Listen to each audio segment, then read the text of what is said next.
Sarah, I just want to say thank you so much for joining me today. Thank you. Tell me about, Sarah, any life lessons that you would have for anyone regarding any part of this, whether it's sexual assault with someone you know, or some sort of abuse with someone an individual may know, or if you're out and about. What are life lessons learned, either that you've learned or that you think would be best practices for women? Oh my. So one of the things I recently started doing was, if I am going to meet anybody new, I thought I was playing it safe by just meeting in public places, and that didn't help a situation that I got myself into. So what I started doing is meeting in a public place, but having that person that you feel comfortable as a confidant, that you can send a name, a phone number, a picture, anything that you have on the person that you're meeting, send that to somebody that you know, who will be there as your backup to check on you, text you, call you, get you out of a bad situation if you need to be. I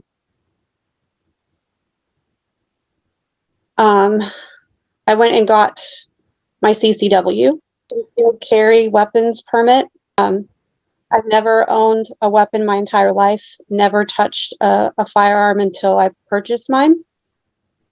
But just the feeling of security and the knowledge that I have the training on it now, and that I have it if I need it, especially just in my own home for home defense, has made a world of difference for me, for the anxiety and the panic that you can have after having a bad situation happen to you.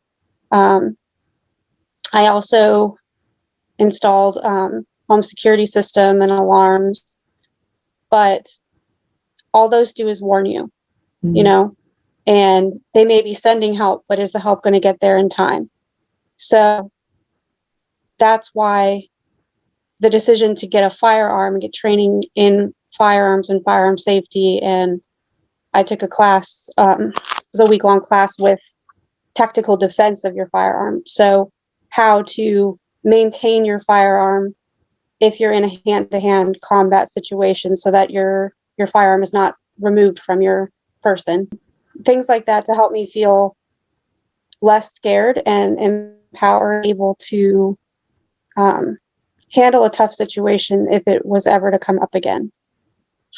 Sarah, you mentioned the situation. Did you want to share any more about that situation, or just that you've encountered that and now these are the steps you've taken, which are fine?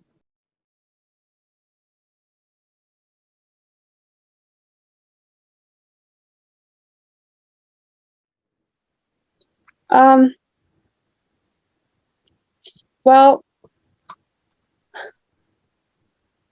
I was recently divorced, and started meeting some people through some different online venues.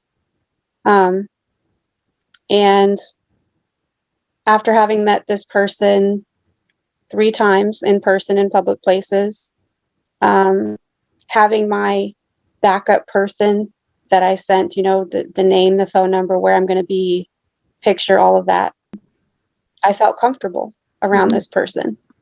So it wasn't until the 4th meeting that I didn't send that information to my backup person, because I was feeling, you know, disarmed. Like, it was nothing alarming anymore. I was very comfortable. So it wasn't until that 4th meeting that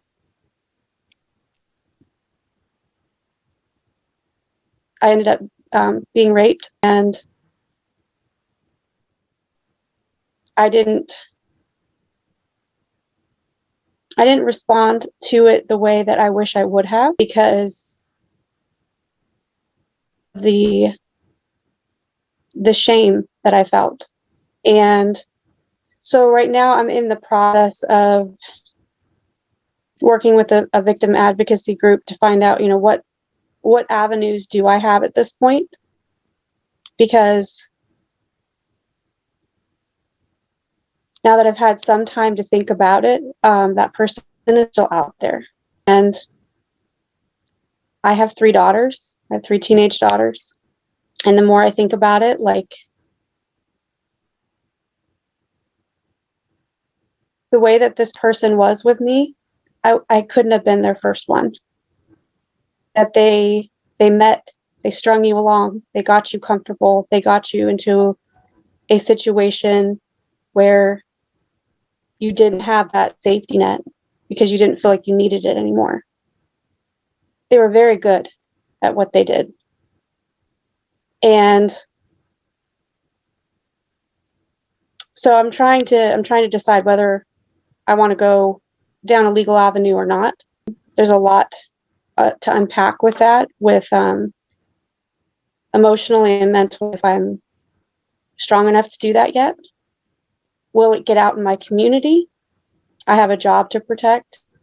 I have children to protect. So, but then I have the other side of it with guilt of, if I don't,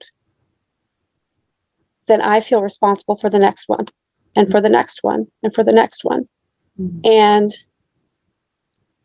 this man didn't just take that, he didn't just take that away from me, that feeling of, I can get out and I can date again and I can start living life. He took a lot more, because I would have not have told anybody. I would not have said anything. I would have just pushed it down and continued on because of the amount of shame that I was feeling. But I ended up having to go see a doctor about 10 days later because the injuries were so bad that I didn't realize that I needed medical attention. And then shortly after that, I found out that I had an STD, and been clean my whole life and been married for the last 12 years. So it's the only place it could have came from. So if I don't choose to try and fight and go after this guy, there's so many more women out there that could be hurt and infected. And I don't wish it on anybody. But I'm at a point right now where I don't know if I can catch him. I don't know if I can find him. And I don't know if I'm ready, if that makes sense. It sounds like you've gotten to a point where you do want to prosecute, or are you still wrestling with that right now? And then it'll just be a matter of, can you find him again? I think it's more a matter of, can I find him? He knew what he was doing. He was very good at it. So the profile came down immediately. The phone number stopped working immediately. Anytime we met, it was in a public place, but it was always out like in a parking lot. So in an area where there was no security camera, there's so far away that you couldn't see a license plate on a car. No personal addresses, things like that. So I don't know if his name was real. I don't know if anything that he said to me was the truth, and it probably wasn't. But there's ways that I didn't consider that the advocacy group was familiar with, and it's sad because they're familiar with it because it happens more than you think of, with being able to track down certain online profiles and backtrack phones and things like that. So do you feel like that helps for you, having someone that you're connected to, like you said, that knows the process? That was probably one of the worst parts of this whole experience, was finding the resources. So first I went to the doctors. They gave me a bunch of pamphlets for people to reach out to. it wasn't until I had gone to the doctors, and mind you, this was like 10 days later, it hadn't really hit me that I was raped until I was literally sitting in the exam room. I think I was just in shock, honestly. So I was so raw and torn apart after the doctor's visit that I sat in my car before I even left their office, and I made those phone calls to those organizations that they gave me. And it was one phone tree and one office after another. Call this one, call this one, this one. And then it was 7 days later, no return phone calls back from 3 different places. And it was so disheartening and frustrating. And I got to a really dark place, feeling like there was no help out there. And I already felt ashamed and responsible for putting myself in a situation like I did. I got nowhere with my local contacts that I ended up reaching out to Rain.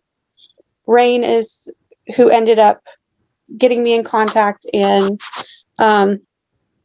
actually you can either call them or you can text. There's been a couple of times where I was getting back into that dark place again, and I have texted and chatted back and forth, and they've helped me kind of get over that hurdle until I could get into a counselor in my area that they had referred me phone numbers and things to. So Rain and the Haven advocacy group is leaps and bounds what I was hoping for support. It just took some jumping through hoops to get there. And that's the most unfortunate part, I think, that you go through something that's traumatic and you're trying to find services, or even to have, you've reached out to a service, they've talked to you, they'll say they'll call you back, they'll schedule you some time, and then you don't hear from them. So how are you doing today, Sarah? Okay today. Yeah, I'm okay today. Nighttime is the worst, honestly. Once it starts getting dark, the anxiety kicks off. And I generally don't fall asleep now till 3, 4 o'clock in the morning, just because I'm up and I'm listening to every little noise. And even though the assault didn't happen in my own home and this person does not know where I live, I now live in fear. For me, nighttime is like, nighttime's the worst time because that's when it occurred. So I have every light in my house on, at night, and I'm just like it's a vigil, trying to stay awake and keep my girls safe. And I hope that at some point I'll get back that feeling of safety in my own home. But I know it'll take some time. Now, with your advocacy group, do they talk through or help you understand ways to get through that? They gave me some coping mechanisms for breathing exercises. I started doing some good meditation last week at night to try and calm my nerves a little bit. Not sitting in the dark, or sitting when it gets dark, sitting with nothing on, no music, no TV, no noise, listening to every little noise. Started putting on water sounds and things like that to just kind of, it's soothing, but I can still hear what's going on around me. And then they set me up with some counseling. So I started that about 2 weeks ago. So I go twice a week for that. So that seems to be, it's helping, but it also stirs stuff up too. So is there anything else that you want to share, that you want women to know regarding your life lessons?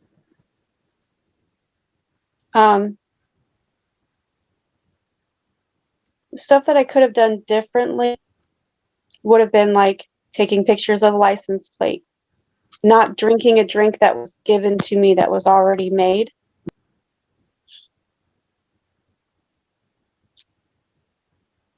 being a little more mindful of, yeah, we're in a public place, but let's meet in the actual public place.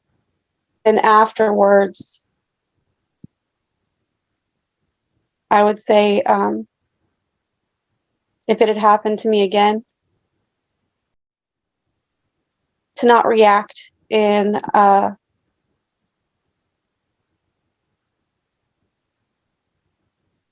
way that would hinder moving forward with a prosecution if I had felt, I wanted to. So as soon as it happened, I immediately went home and I showered, and I showered, and I showered, and I got rid of clothing. I disinfected my car, vacuumed it out. I cleaned everything, and I had to keep cleaning. So makes things a little tougher. And had I gone back and looked, hindsight, even if I would have just gone to an emergency room right then without the intention of wanting to file charges or prosecute or anything, just to have that examination done immediately, so that left me with the option of having physical evidence later if I chose to go that route.